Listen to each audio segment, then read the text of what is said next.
On va parler gaz hilarant à présent, mais pour la bonne cause. Covid-19, guerre en Ukraine et maintenant inflation. De plus en plus de Français souffrent de dépression.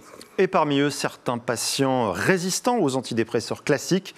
Un chercheur tourangeau vient de publier une étude prometteuse sur les bénéfices d'un traitement à base de protoxyde d'azote, le fameux gaz hilarant. Pour ces cas difficiles, il est avec nous ce soir. Bonsoir, professeur Thomas Desmith. Bonsoir.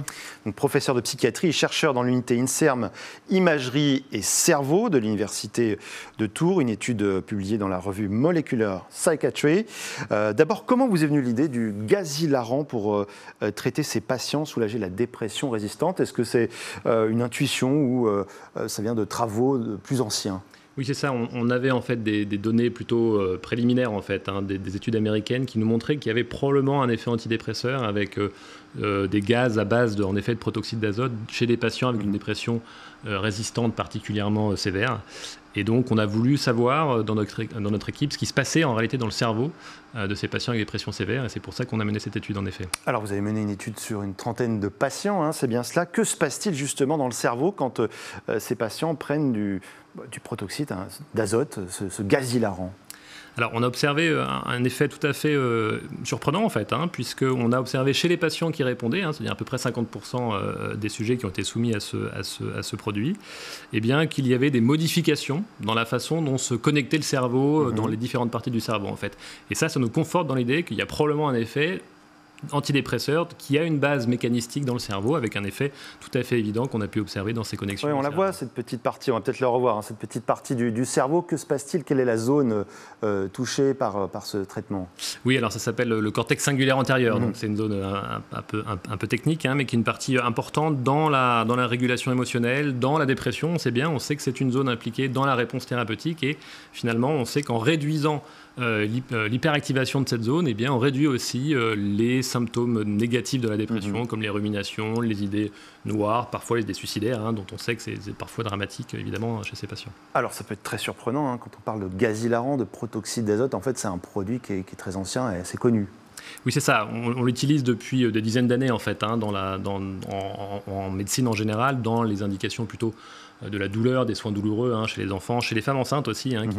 Qui avant une opération? Exactement, avant une opération, avant un soin comme des sutures ou ce genre de choses. Et en effet, ça fait depuis finalement assez longtemps qu'on connaît l'effet antalgique. En revanche, l'effet antidépresseur est de découverte toute récente. Et on veut en savoir davantage et donc on voulait mener cette étude qui a été tout à fait surprenante.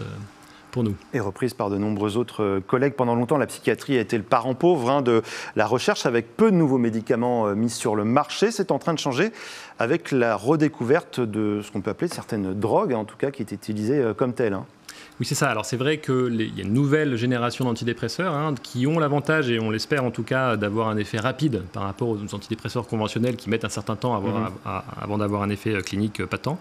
Et c'est vrai que parmi ces nouvelles drogues, ces nouveaux antidépresseurs, eh bien, figurent les psychédéliques qui ne sont pas encore arrivés en France. On attend d'avoir des résultats plus robustes, certainement, mais en effet, certains produits à base de psilocybine ou de produits équivalents, ou de kétamine, en effet, sont des produits qui commencent à arriver en France.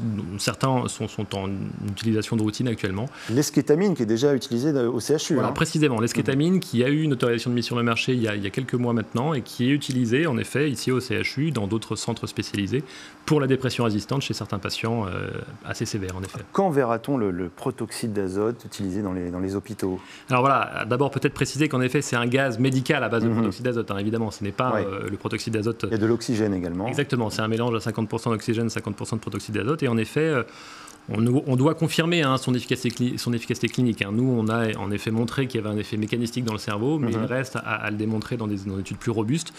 On espère, ces études d'ailleurs sont en cours pour en partie au CHU, en particulier chez les personnes de 60 ans et plus, et on espère finalement avoir des résultats d'ici 2 ou 3 ans et peut-être une utilisation d'ici 4 ou 5 ans en soins courants, je l'espère en tout cas. Merci beaucoup Thomas Desmith. C'est encourageant donc cette étude pour tous les patients qui souffrent de dépression résistance. Vous êtes donc psychiatre et chercheur à l'Université de Tours. Merci beaucoup d'être venu ce soir sur notre plateau. Merci.